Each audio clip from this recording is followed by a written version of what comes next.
Hi friends, this is Alok from meherclasses. Welcome to the first lecture on set theory.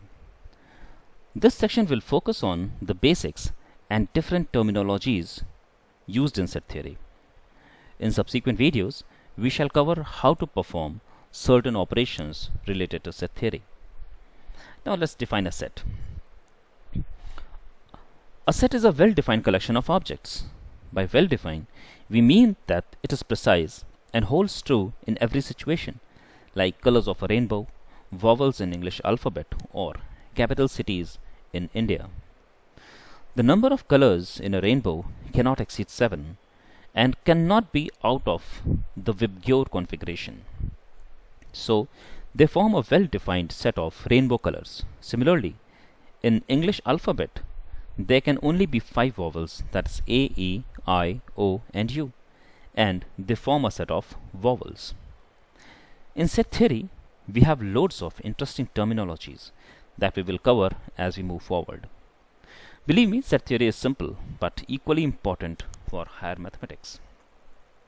So, let's start with the basic concept of set theory. Let's start with the introduction. A set is a collection of well-defined objects. You can also visualize it as a container. As we keep certain articles in a container, we can also define or store elements in a set.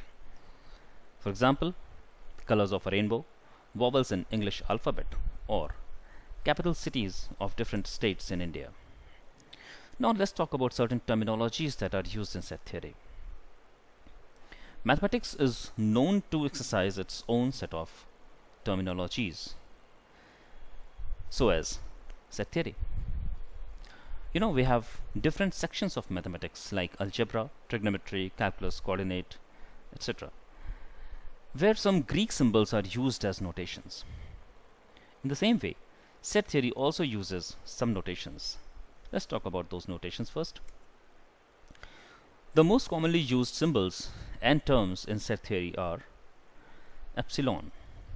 Epsilon is termed as is an element of. Then you have an epsilon with a slash, which is termed as is not an element of. Then you have the symbol which is termed as is a proper subset of. Then you have a symbol, a proper subset with a baseline, and it is termed as is a subset of. Then we have a symbol called phi, which is termed as empty set or null set. Now, while working with set theory, you often come across with the term called elements. What are elements? The term elements of a set are the objects within it, such as prime numbers, vowels of English alphabet, and so on. They are also called the members of a set. So that way, elements and the members are the same. The symbol epsilon means is an element of. For example, you can write 6 is the element of A. Let's suppose there is an integer called 6, and that is inside a set called A. So mathematically, you can write it as 6 is the element of A, which would mean that integer 6 is an element of set A, or 6 belongs to set A. You can also write epsilon with slash, which is termed as not an element of. Let's say you have an integer called 21 that does not belong to A. So symbolically, you can define it as 21 epsilon with slash A. You can show that something is the part of set in two simple ways. For example, to write vowels in English alphabet or the prime numbers between 1 and 100 by putting curly braces. You can have two curly braces and you can write the elements inside those curly braces. For example, the set of vowels could be written as A, E, I, O, U, and you can enclose this particular element or A, E, I, O, U section inside curly braces. If you want to write too many numbers, you can also use ellipses. It's a very interesting term. For example, if your set have all the numbers between 1 and 100, it's very tiresome to write 1, 2, 3, 4 till 100 inside curly braces. So you can use ellipses. While using ellipses, you should be very careful. So there is a note and warning. If you are intending to use ellipses, make sure that the contents of your set are unambiguous or having only one meaning or interpretation and leading to only one conclusion. For example, if your set is supposed to contain every alternate number, that is 1, 3, 5, 7 and so on, between 1 and 100, it would not be enough to write 1, ellipses and 100, because that could also indicate that every number between 1 and 100 has been included. Then how to use ellipses? Let's say we want a set of all even numbers and we want to use ellipses. So let's say there is a set called A. We can start with ellipses and then -4, -2, 0, 2, 4 and then ellipses. Here the elements of the series are unambiguous, so we can use ellipses to represent rest of the even numbers. Now, sets are usually shown by capital letters, that is A, B, C. Why this is so? Because in algebra, we generally denote the variables with a small a, b, c or x, y, z. So to distinguish them from variables used in algebra, we use capital letters to represent sets. Now there is another term called cardinality.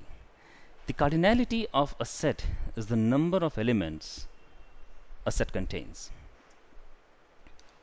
A set A whose elements are all contained within another larger set B with more elements is said to be the subset of B. This is again one term. What is a subset? Now let's see an example on a subset. For example, if A is 2, 4, 6 and B is 2, 4, 6, 8, 10, 12, 14, 16, this is again a set, then A is the subset of B because the elements of A are also contained in set B. You can see that A is 2, 4 and 6 and in B there is also 2, 4, 6. A set A is a subset of B denoted as this. If every element X of A is also an element of B, how do you write it mathematically? This is an example of it. A is the subset of B if for every X, this symbol is known as for every X, where X belongs to A and X belongs to B. If set A is not a subset of B, then we write like this. A is not the subset of B. For example, 1, 2 is not the subset of 1, 3. You have a pictorial representation of A is the subset of B. This is the universal set, the outermost area, the square area. Then you have a set B, and inside set B you have set A. So A is the subset of B. Now, how do you represent a null set? To represent a null set, you should write A is equal to empty curly braces or A is equal to 5. This is how you represent an empty set. So, thank you for watching the video, and more such videos will be there very soon. Please like, share and subscribe this channel so that you do not miss any update or topic discussed on mathematics. And moreover, do write to us at meherclasses@gmail.com. Keep smiling. God bless.